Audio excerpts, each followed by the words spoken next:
Hello friends, welcome to study stage. तो आज की इस वीडियो में हम लोग त्रिकोणमिति का हाइट एंड डिस्टेंस में एक्सरसाइज 9.1 का जो दूसरा नंबर क्वेश्चन है उसको सॉल्व करेंगे। जो आंधी आने से एक पेड़ टूट जाता है उस वाले क्वेश्चन को सॉल्व करेंगे। इस वाले क्वेश्चन में जो है बहुत सारे बच्चों को कंफ्यूजन होता है कि कैसे मतलब उस क्वेश्चन को हम सॉल्व करेंगे, मतलब समझने में भी बहुत ज्यादा प्रॉब्लम होता है। तो इस वीडियो में हम बहुत ही सिंपल तरीके से इस क्वेश्चन को समझेंगे। तो चलिए, सबसे पहले आपको जो है जो दिया गया सवाल है उसको पढ़ना है, बस उसी के अंदर जो है आपका सॉल्यूशन छिपा हुआ रहता है। ठीक, तो चलिए सबसे पहले आप इसको पढ़िए। यहाँ पे दिया गया है आंधी आने से एक पेड़ टूट जाता है।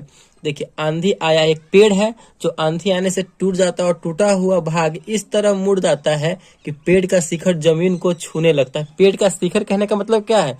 जो पेड़ का जो सबसे ऊपरी भाग है वो जमीन को छूने लगता है टूटने के बाद। तो चलिए हम एक पेड़ बना लेते हैं।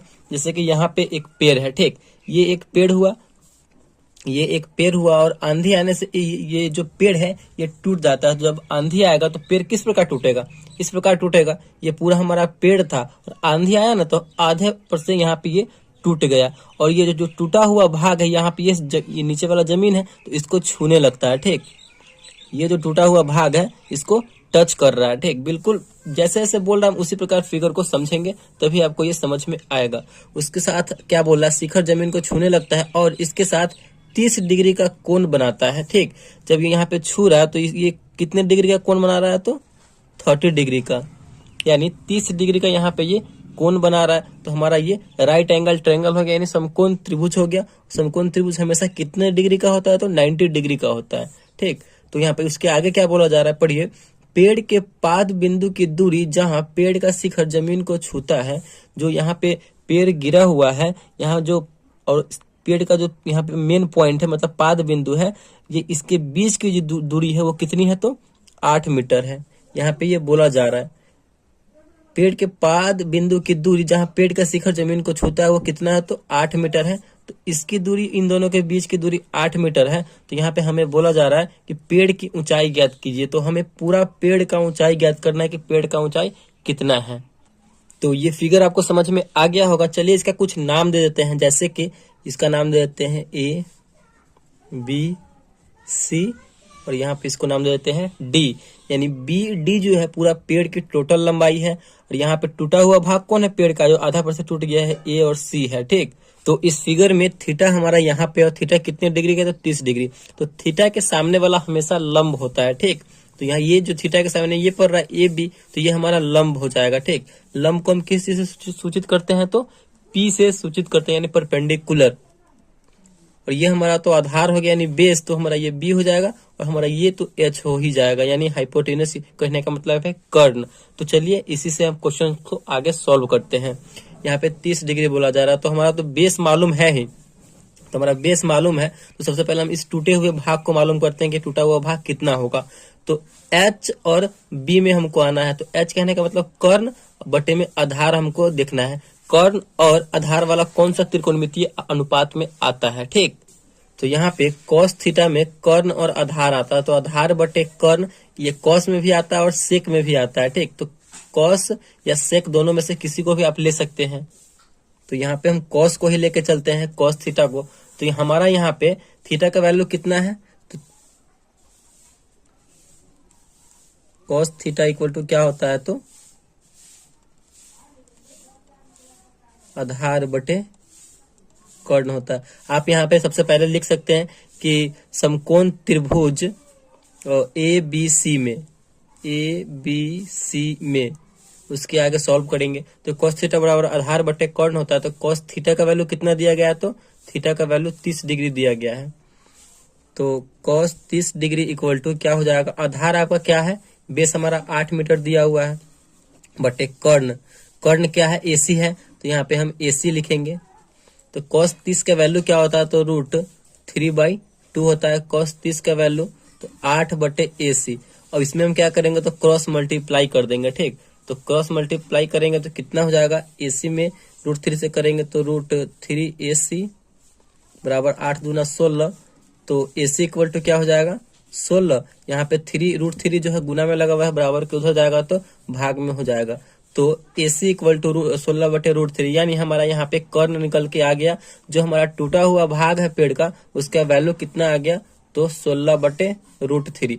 अब हम यहाँ पे जो आधा इसका भाग बचा हुआ है वो निकालते हैं। तो हम ये वाला लेंगे और ये वाला बेस वाला लेंगे, यानी लंब और आधार में हम आएंगे अब। ठीक, तो लंब और आधार जो है कौन सा त्रिकोणमितीय अनुपात में आता है? तो लंब और आधार जो है tan थीटा में भी आता है और cot थीटा में भी आता है। तो हम tan थीटा को ही लेके चलते हैं। P और B लंब बटे आधार या आधार बटे लंब। ठीक, तो tan थीटा में आता है लंब और आधार, तो P/B। तो चलिए अब हमारा ये पहला इक्वेशन हो जाता है। अब हम जो आधा इसका भाग बचा हुआ है अब ये निकालते हैं। टूटा हुआ भाग तो हमारा निकल चुका है, अब आधा भाग निकालते हैं। तो समकोण फिर से हम यहाँ पे लेंगे और tan थीटा, तो tan थीटा का वैल्यू कितना लेंगे? तो हम 30 डिग्री ही लेंगे।